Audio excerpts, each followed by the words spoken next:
Oke, jemaat yang kasih Tuhan, saya akan mengajak kita mendengarkan pembacaan dari bagian firman Tuhan yang akan menjadi landasan khotbah hari ini yang diambil dari Bilangan pasal 6 ayat yang ke-22 sampai 26. Saudara juga bisa melihatnya di slide atau saudara bisa buka tentu saja di Bible app atau Alkitab saudara masing-masing.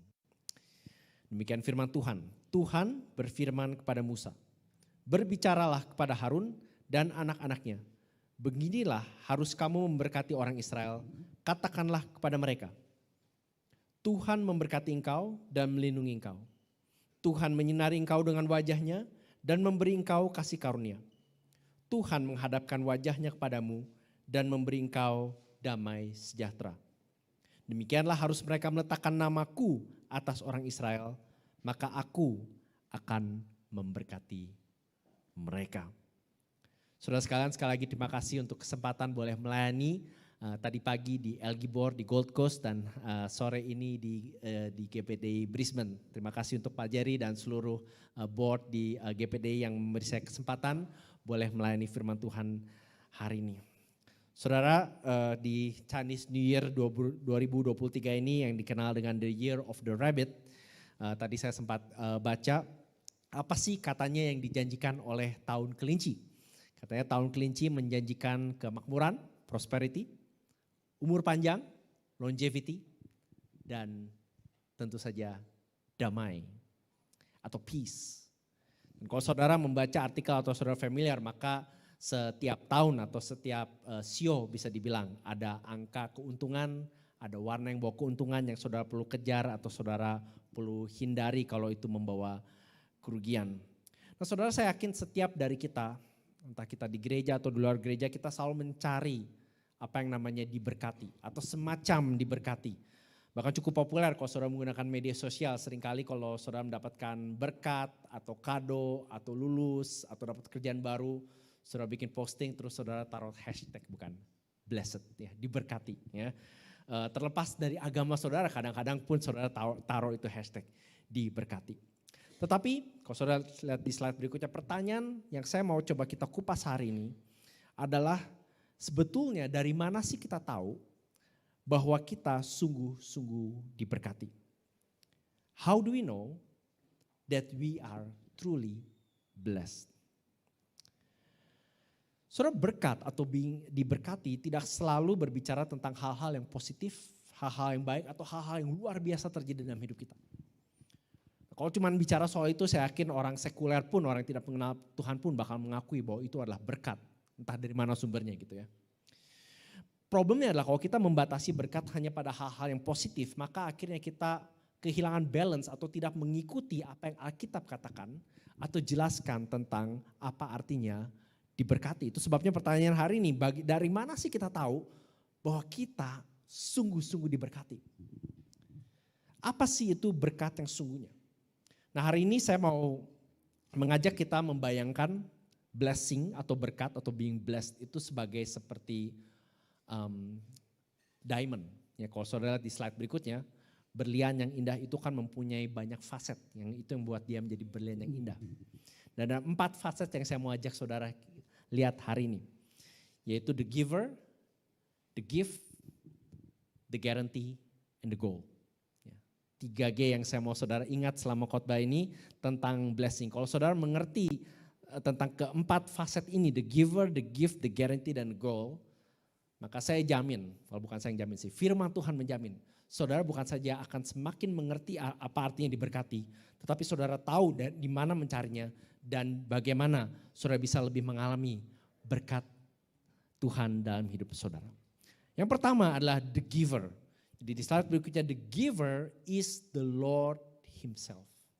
Berkat itu datang dari Tuhan. Nah sepintas ini kelihatannya poin yang obvious banget gitu. Ya jelas, apalagi kalau kita udah lama di gereja, udah lama Kristen, udah jelas banget berkat itu datang dari Tuhan. Ini ngapain harus diajarin gitu ya. Tapi saudara perhatikan, penting untuk kita tahu sumber berkat supaya kita tahu nanti tentang kontennya dan kenapa berkat itu diberikan pada kita. Perhatikan ayat 22, di situ dikatakan Tuhan berfirman kepada Musa. Lalu juga ayat 27, demikianlah harus mereka meletakkan namaku atas orang Israel, maka aku sendiri akan memberkati mereka. Di bahasa Ibraninya itu sengaja ditekankan, nggak ada kata sendiri di situ, tetapi aku sendiri, I myself will bless them. Aku dan tidak orang lain. Bahkan di slide berikutnya ayat 23 sampai 26 yang kita akan lihat di poin berikutnya. Perhatikan, 3 kali bukan dikatakan Tuhan memberkati engkau dan melindungi engkau. Tuhan menyinari engkau dengan wajahnya dan memberi engkau kasih karunia. Dan Tuhan menghadapkan wajahnya kepadamu dan memberi engkau damai sejahtera. The Lord, the Lord, the Lord. Sepertinya di dalam ayat-ayat yang singkat ini Tuhan mau menekankan pada Musa bahwa akulah sumber segala berkat. Nah, mengapa poin ini penting? Kalau saudara perhatikan kata Tuhan di situ semuanya huruf besar. Nah, saudara itu bukan penerjemah Alkitab kita iseng gitu biar keren, kelihatan Tuhan nih perhatikan gitu ya. Tetapi setiap kali kata Tuhan muncul dengan T-U-H-A-N atau Lord, L-O-R-D. Huruf besar itu pada dasarnya menunjukkan nama pribadinya Tuhan. Artinya Allah sendiri, Allah personally memberikan berkat itu pada kita. Allah tidak suruh Uber driver atau suruh DHL buat kirim ya atau tol, dia sendiri datang ke istilahnya di depan rumah kita mengetok, membuka pintu dan memberikan berkatnya. Artinya berbeda dengan hoki, berbeda dengan kuasa kegelapan, berbeda dengan apa yang seringkali dipercaya di agama-agama tradisi yang sifatnya lebih impersonal. Allah kita adalah Allah yang personal. Saudara, ini juga penting karena kecenderungan kita, bahkan sebagai orang Kristen, adalah mencari berkat Tuhan di tempat yang salah. Kalau saudara familiar dengan sejarah bangsa Israel, maka saudara akan tahu bukan bahwa berulang kali bangsa Israel meninggalkan Tuhan, menolak Tuhan. Berapa ratus tahun setelah peristiwa ini di kitab Yeremia, saya yakin saudara familiar dengan kisah ini, saudara lihat di slide. Sebab 2 kali umatku berbuat jahat, mereka meninggalkan aku. Siapa yang berbuat jahat? Bukan bangsa Amon, bukan bangsa Mesir, bukan bangsa Filistin, tapi umatku. My people have committed 2 evils. They have forsaken me. Mereka meninggalkan aku sumber air yang hidup untuk menggali kolam bagi mereka sendiri, yakni kolam yang bocor yang tidak dapat menahan air. Ini adalah cara Yeremia menggambarkan bahwa walaupun bangsa Israel itu secara istilahnya KTP menyembah Allah Yahweh, tetapi secara praktek sehari-hari yang mereka sembah adalah kemakmuran, kesuksesan, dewa-dewa dan Tuhan-Tuhan yang lain. Nah, saudara, sepintas waktu kita berpikir kayak gitu, kita pikir tentang ini problem bangsa Israel zaman dulu dan dewanya ada macam-macam patung sesembahan. Kita harus akui ini sebetulnya problem kita hari ini. Saudara, saya pernah tanya ke beberapa anak pemuda di gereja saya bilang coba daftarkan hal-hal yang membuat kamu bahagia. Maksudnya kalau kamu dapat ini, aku bakal bahagia. Aku akan konten. I will feel #blessed.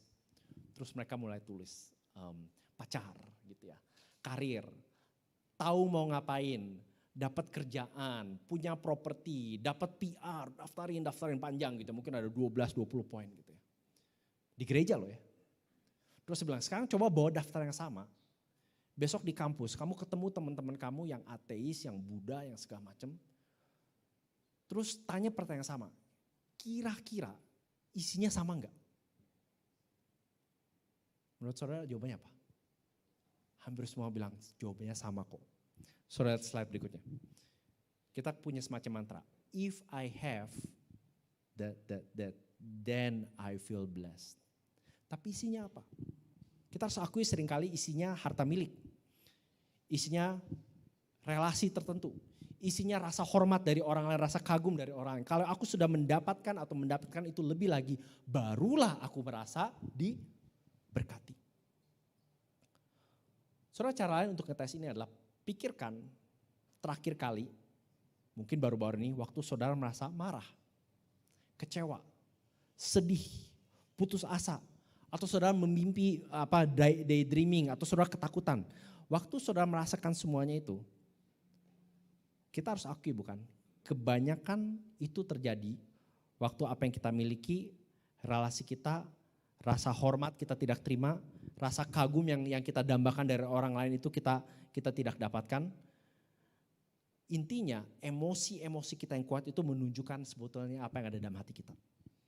Dan menunjukkan bahwa kita selama ini seringkali mencari berkat-berkat Tuhan di tempat yang salah. Kalau aku punya relasi ini, kalau aku punya pekerjaan ini, kalau aku tinggal di sini, kalau aku sama dia, atau mungkin enggak sama dia misalnya ya, then I will feel blessed. Saudara, salah seorang yang saya sangat kagumi adalah seorang teolog bernama Ian Duguid. Dan dia sendiri menulis, ini seorang teolog yang menulis banyak kupasan khususnya kitab-kitab perjanjian lama. Dia bilang ini, bagi saya tempat di mana saya mencari berkat adalah dalam rasa hormat, respect. Ya dia bilang. Saya ingin sekali mendapatkan persetujuan orang lain. Sehingga saya bekerja mati-matian untuk menunjukkan kepada orang lain, what a great person I am. Saya orang yang hebat. Nah, dan dia menyebut ini adalah berhala saya. Dan karena ini adalah berhala saya, keinginan untuk dihormati, maka saya sangat khawatir kalau saya harus mengkonfrontasi orang lain. Karena kalau saya harus mengkonfrontasi mereka, mereka akan berhenti menghormati saya dan berhala saya akhirnya akan mengutuki saya. Ini seorang hamba Tuhan, seorang penulis. Ketakutannya, kalau saya punya rasa dihormati, then I feel blessed. Saudara, kita bersyukur sekali bahwa di poin pertama ini pemberi berkat adalah Tuhan sendiri. Dia sendiri secara pribadi memberikan berkat itu pada umatnya. Dan di sini kalau saudara perhatikan berkat itu tidak saja diberikan pada kita secara individu, tetapi seluruh umat Tuhan. Berkat itu baik komunal, ya di situ dikatakan pada bangsa Israel, tetapi juga personal. Saya sering mengatakan bahwa our faith is personal but never private. Artinya iman kita kepada Kristus itulah iman yang saudara sendiri harus bertanggung jawab pada dia. Harus berespon, harus percaya, harus bertobat. Tetapi keselamatan kita itu sendiri tidak pernah individualistik. Tidak pernah hanya aku dengan Tuhan. Yang penting Tuhan tahu hatiku, gak peduli orang lain. Tidak, saudara. Setiap dari kita yang diselamatkan pada Kristus juga diselamatkan untuk menjadi bagian dari gerejanya. Itu sebabnya saudara, berkat Tuhan itu penting sekali untuk dipahami dan dialami di dalam gereja Tuhan. Saudara, saya gak tahu setiap saudara di ruang ini atau saudara mendengarkan secara online. Tapi mungkin kalau saya boleh tanya, apakah engkau bagian dari umat Tuhan? Ini bukan soal bicara bagian dari gereja ini atau denominasi apa, tapi apakah engkau bagian dari umat Tuhan? Dan nanti kita akan lihat gimana sih kita bisa menjadi bagian dari umat Tuhan.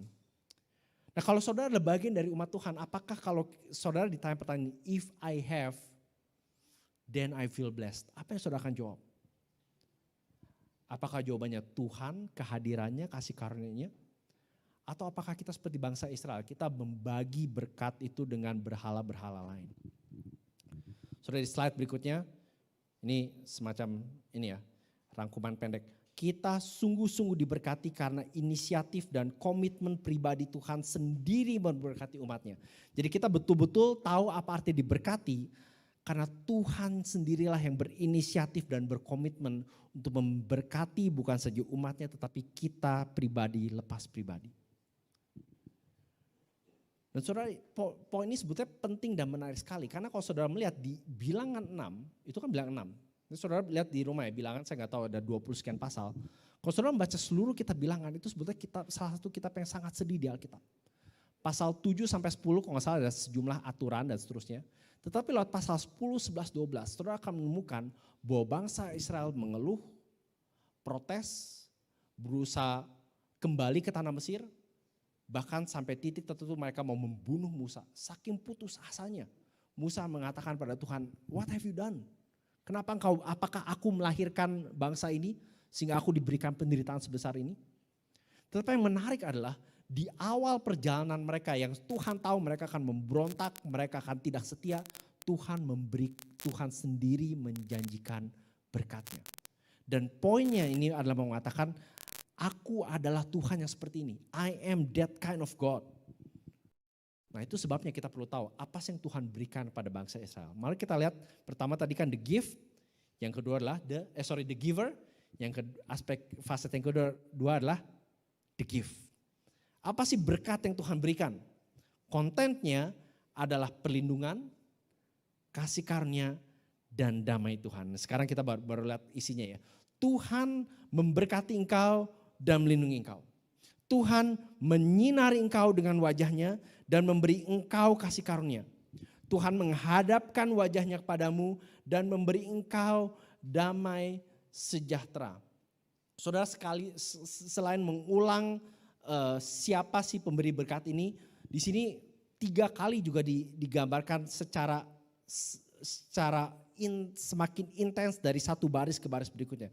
Kalau saudara lihat di slide berikutnya, ini adalah bagaimana ayat-ayat ini ditulis di dalam bahasa Ibrani. Nah, memang ini bahasa Inggris saudara, tapi setiap blok itu adalah satu kata dalam bahasa Ibrani. Ya, jadi perhatikan, baris pertama berapa kata? 3 kata. Baris kedua 5 kata. Baris ketiga 7 kata. Dan kalau saudara ambil semua kata Yahweh di situ, saudara tahu berapa kata yang tersisa? 12 kata, melambangkan 12 suku Israel. Artinya ini adalah berkat yang bukan saja Allah berikan secara personal, tapi full kepada semua umatnya. Nah, pada saat itu memang identitas umatnya ada di bangsa Israel. Tapi poinnya adalah ini, Allah mengatakan bahwa kalau engkau adalah umatku, engkau mendapatkan perlindunganku, kasih karuniaku, dan damai shalom yang aku berikan padamu. Saudara perhatikan, Allah juga memberikan janjinya tanpa syarat. Tidak ada if, tidak ada but, tidak ada terms and condition, TNC apply gitu ya. Fine print di bawah. Diberikan secara full, unconditional. Sebagai bentuk kasih, pemeliharaan dan kesetiaan pada umatnya. Dan itu sekali lagi terlepas dari Allah tahu bahwa dalam hitungan bulan, mungkin hitungan tahun, hitungan puluhan tahun, karena ini adalah bagian awal sebelum bangsa Israel Tuhan akhirnya hukum 40 tahun berkeliling di padang gurun. Tuhan tahu semuanya itu. Tetapi di awal relasi mereka bisa dibilang, Allah mengatakan aku akan memberkati dan melindungi engkau. Aku akan menyinari engkau dengan wajahku dan memberi engkau kasih karunia. Aku akan menghadapkan wajahku kepadamu dan memberi engkau damai sejahtera. Perhatikan juga bahwa di sini tidak saja dikatakan pada umatnya, tapi dikatakan memberkati engkau. Singular atau plural? Singular. Seolah-olah di hadapan Tuhan hanya ada satu saudara di hadapannya. Saudara, itu yang salah satu yang indah dari ajaran tentang ketidakterbatasan Tuhan. Tuhan itu begitu besar dan begitu tidak terhingga, sehingga bagi Allah membagi perhatian hanya pada satu orang itu tidak seperti kita harus bagi perhatian ke 5 atau 6 orang pada waktu yang sama. Ya, Allah bisa memperhatikan, mengasihi dan melindungi setiap saudara satu demi satu, seolah-olah hanya ada satu saudara di seluruh dunia ini. Tapi itulah kebesaran Tuhan saudara, menunjukkan pelindungannya, keep you, kasih karunia-Nya, gracious to you, dan shalom-Nya, He gives His peace to you. Dia adalah Allah yang setia, walaupun Dia tahu umatnya, bukan saja bangsa Israel, tapi umatnya sampai hari ini kalau kita harus akui, adalah umat yang seringkali berubah setia, memberontak, dan menyembah berbagai berhala. Saudara, saya seringkali bilang kalau bicara tentang bangsa Israel dan Mesir ya, lebih mudah bagi Allah mengeluarkan bangsa Israel keluar dari Mesir daripada mengeluarkan Mesir keluar dari bangsa Israel. Saya ulang ya, lebih mudah bagi Allah untuk mengeluarkan bangsa Israel keluar dari Mesir daripada mengeluarkan Mesir dari bangsa Israel. Karena salah satu hal yang mereka pelajari di Mesir adalah ada begitu banyak berhala. Dan kalau saudara nggak percaya, saudara bisa baca di kitab Bilangan nanti di bagian-bagian terakhir. Mereka tuh saking keselnya sama Tuhan dan Musa. Mereka bilang, Musa, udah bawa kita balik aja ke Mesir. Di Mesir itu ada McD, ada malatang, ada makanan gratis, nggak perlu bayar, enak banget gitu ya. Setiap jam 9 malam keluar ada tukang bakso, tukang mie segala macam. Di sini sehari-hari kita cuma makan mana sama burung kuil. Saudara, mereka saking udah kacaunya cara berpikir, mereka udah nggak inget lagi bahwa mereka itu dulu di tanah Mesir tinggal sebagai budak. Tapi itulah kasih dan kemurahan dan kesetiaan Tuhan bagi umatnya, bukan? Saudara tentu familiar dengan cerita anak yang hilang. Ya. Kalau saudara nggak tahu, saudara bisa baca di rumah di Lukas pasal 15. Saudara, ada seorang yang mencoba menceritakan kisah anak yang hilang dengan gaya sedikit modern. Nah, di cerita versi modern ini digambarkan seorang karakter masuk ke sebuah taksi. Dan di dalam taksi itu tentu saja dia berbicara dengan si pengemudi taksi. Nah, si penumpang dia rupanya kedengaran waktu dia masuk ke taksi, dia menelepon papanya dan dari menelepon dia meninggalkan voicemail. Intinya dia mengatakan gini, Papa, kalau Papa masih mau terima saya masih ingat bahwa Papa akan meninggalkan lampu depan rumah, pekarangan rumah, itu menyala. Jadi kalau lampu itu masih menyala, saya akan turun dan pulang. Nah, di tengah perjalanan si pemuda ini, si penumpang bercerita pada si supir taksi. Dia menceritakan mirip cerita tentang anak yang hilang. Saya ini tadi keluar, meninggalkan, mempermalukan nama keluarga, betul-betul melakukan hal-hal yang pantas untuk buat saya diputus hubungan keluarga dari orang tua saya. Tetapi sebelum saya pergi, papa saya bilang, nak, hati papa hancur. Tapi satu hal yang kamu perlu tahu, sejauh apapun kamu pergi, sejahat apapun kamu telah memberontak, kalau papa akan selalu menyalakan lampu di depan rumah supaya kamu tahu bahwa kamu bisa pulang anytime. Oke? Jadi dia udah tahu itu. Maka dia pulang di taksi, dia berjalan, taksi terus berjalan. Begitu taksi sampai ke dekat rumah si anak tersebut, dia menemukan bukan saja lampu di depan pintunya menyala, tapi lampu di setiap kamar rumah menyala. Bahkan lampu di depan pekarangan menyala dengan begitu terang. Kita nggak tahu berapa lama lampu-lampu itu sudah dinyalakan, tapi poin yang mau dikatakan cerita itu adalah ini. Bapaknya terus menerus menanti kepulangannya. Ceritanya selesai di situ. Rupanya dengan dimaksudkan waktu pembaca melihat semua lampu terang menyala, kita tahu bahwa bapaknya selama ini terus menerus menanti dia. Saudara, waktu saudara berpikir tentang berkat, tentang kebaikan, tentang kalau aku dapat ini maka aku merasa bahagia atau diberkati. Apa yang muncul di benak saudara?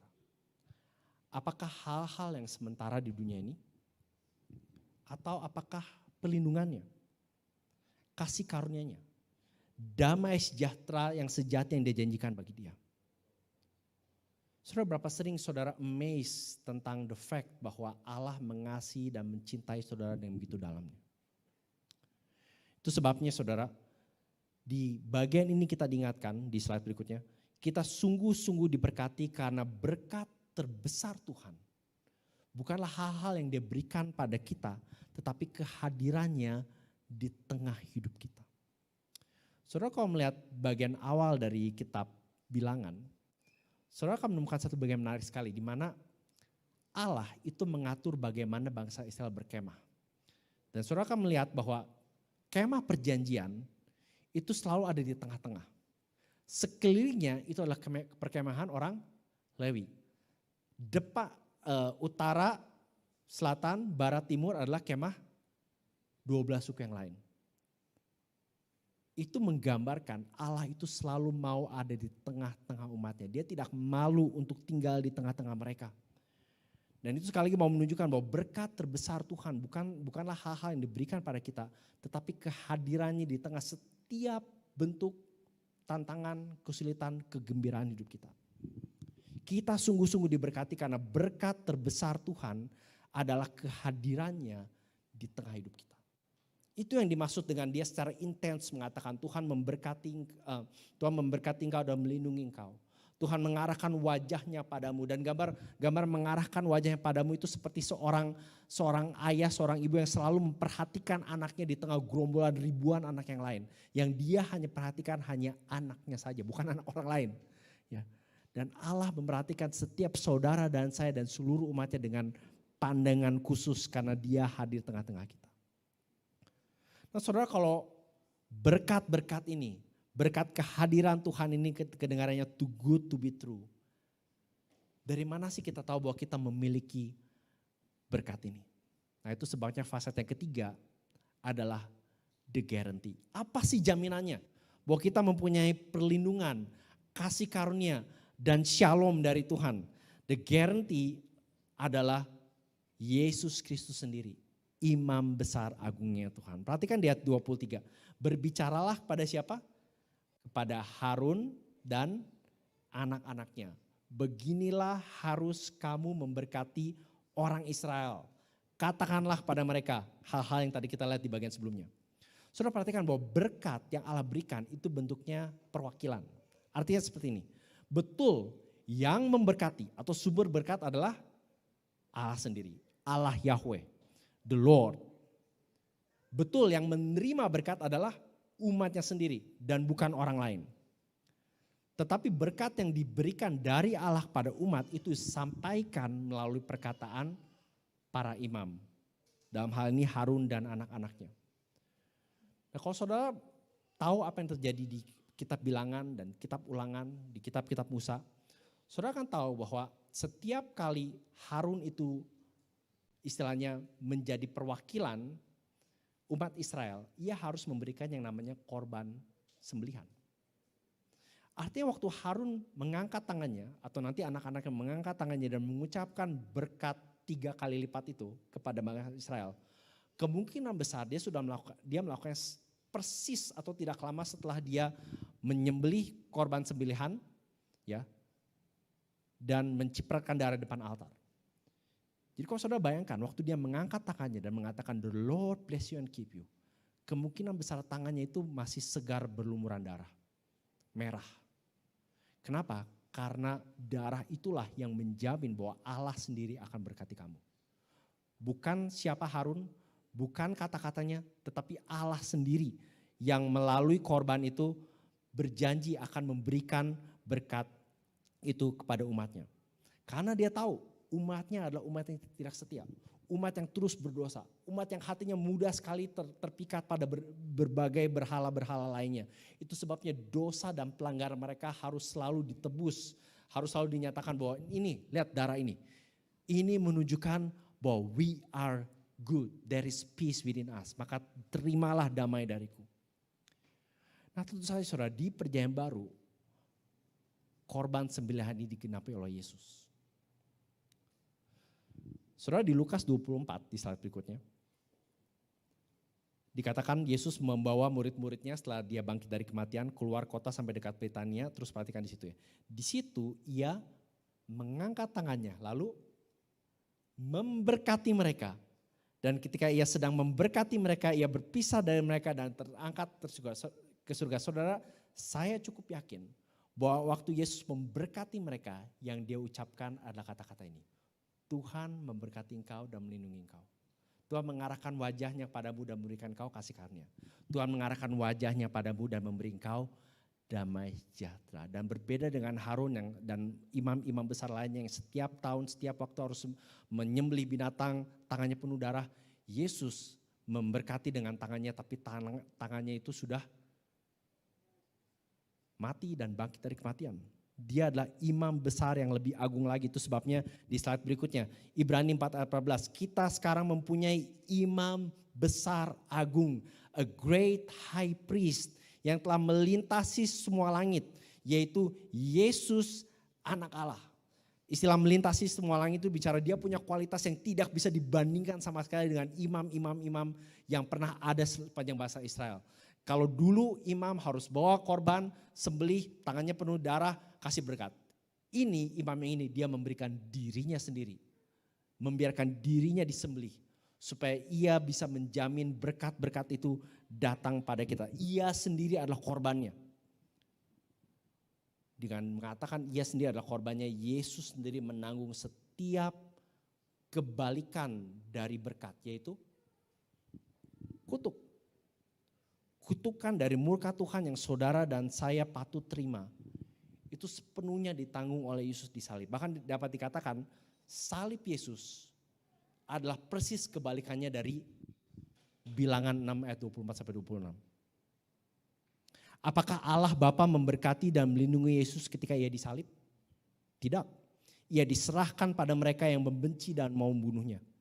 Apakah Allah Bapa menyinari Yesus dengan wajahnya ketika dia disalib? Tidak. Ia mencurahkan seluruh murka dan penghakimannya atas dosa di atas diri anaknya.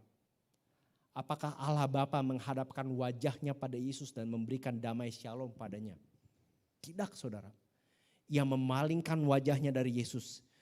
Sedemikian sehingga Yesus berteriak, Allahku, Allahku, mengapa engkau meninggalkan aku? My God, why have you forsaken me? Dengan kata lain, saudara, di salib yang Yesus dengar adalah Tuhan mengutuk dan mengenyahkan engkau. Tuhan menggelapkan terang wajahnya dan menjatuhkan penghakiman yang engkau patut terima. Tuhan memalingkan wajahnya daripadamu dan memberi engkau keresahan yang tidak ada habisnya. Dan saudara, itu terjadi bukan karena Yesus, tetapi karena saudara dan saya yang dosanya sedang dia tanggung. Tetapi melalui kebangkitannya dan kenaikannya ke surga, saudara dan saya bisa yakin bahwa di dalam Yesus kita diberkati dan dilindungi.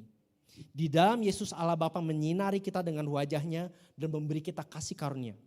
Di dalam Yesus Allah Bapa memperhatikan kita dan memberikan kita damai sejahtera. Saudara, dengan kata lain, kalau saudara mau tahu apa artinya diberkati, saudara tinggal melihat pada Yesus. Melihat pada Yesus. Dia adalah perwakilan saudara dan saya di surga. Selama Yesus ada di surga, di sebelah kanan Allah Bapa, kita yang percaya pada dia bisa yakin bahwa kita sepenuhnya diberkati. Tahun lalu di Skotlandia, ada seorang anak yang kehilangan kedua orang tuanya. Karena kehilangan kedua orang tuanya, akhirnya dibesarkan di peternakan oleh kakeknya. Nah, kakeknya ini adalah seorang yang cinta Tuhan dan dia ingin anak ini bisa bukan saja dirawat tapi juga bisa mengenal Tuhan sambil juga bisa bekerja. Maka dia mengajar anak ini bekerja dan untuk mengajar anak ini firman Tuhan, kakeknya ini mengajarkan Alkitab. Mengajarkan menghafal Alkitab seperti yang tadi Sani encourage kita lakukan. Dan satu ayat yang diajarkan, ayat yang jadi tema GPD tahun ini, Mazmur 23. Dan karena anak ini masih muda, maka cara ngapalinnya itu pakai jari. The Lord is my shepherd. Ya, 5 kata kan. The Lord is my shepherd. Nah, berapa tahun kemudian anak ini semakin besar, mulai bisa membantu si kakeknya di peternakan, menggembala dan seterusnya. Sampai suatu hari terjadi hujan, angin, es, salju yang sangat dahsyat. Berjam-jam anak ini tidak pulang. Kakeknya khawatir luar biasa. Dia tahu ini hujan salju yang tidak mungkin bisa diterobos oleh anak sekecil itu. Setelah hujan salju reda, kakek dengan panik mencari-cari. Berjam-jam dia berteriak-teriak berusaha menemukan anaknya. Dan akhirnya dia menemukan onggokan salju dan dia tahu bahwa di balik salju ini ada sesuatu. Dia menggali salju tersebut dan sayangnya dia menemukan cucunya mati karena kedinginan. Dengan sangat sedih dia menggali dan mengangkat anaknya, cucunya. Dan waktu dia mengangkat cucunya, dia menemukan bahwa cucunya itu mati dalam keadaan yang aneh. Karena cucunya mati dalam keadaan seperti berdoa tapi memegang tangannya. Dan yang dia pegang adalah jari yang keempat. The Lord is my shepherd. Tuhan adalah gembalaku. Saudara, apakah Yesus gembalamu? Atau apakah kesuksesan, berkat duniawi, karir di mana kita tinggal itu yang menjadi gembala saudara? Saudara, setiap dari kita perlu sadar bahwa berkat terbesar kita ultimately bukan saja kehadiran Tuhan, tetapi kehadiran Tuhan yang dijamin oleh Yesus Kristus. Itu sebabnya di slide berikutnya kita sungguh-sungguh diberkati karena Yesus Kristus sendiri adalah jaminan berkat Tuhan bagi kita. The giver, the gift, the guarantee, dan terakhir the goal. The goal adalah umat Tuhan, the Lord's people. Ayat 27, demikian harus mereka meletakkan namaku atas orang Israel. Maka aku akan memberkati mereka. Saudara, waktu Allah memberkati, Ia melindungi. Waktu Dia mengarahkan wajahnya, Dia menunjukkan kasih karunia-Nya.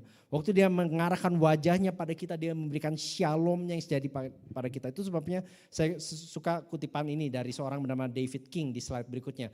Dia mengatakan ini, God's covenant people are the bullseye of His targeted kindness and love. Umat perjanjian Tuhan adalah sasaran utama kebaikan dan kasih-Nya. Saudara tahukah ada begitu banyak pemerintahan, orang kaya, orang keren, perusahaan besar, perusahaan multinasional, multibillion.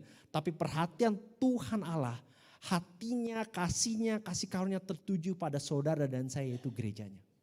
Soal yang luar biasa sekali. Kita orang-orang yang begitu ordinary, yang biasa, yang cacat, yang lemah, yang selalu bikin salah. Tetapi perhatian Tuhan, berkat Tuhan, Allah Yahweh 3 kali lipat itu memberkati bukan bangsa lain, bukan orang kaya, bukan negara tertentu, tetapi gerejanya. Dan berkat Tuhan itulah yang membuat umat Tuhan unik.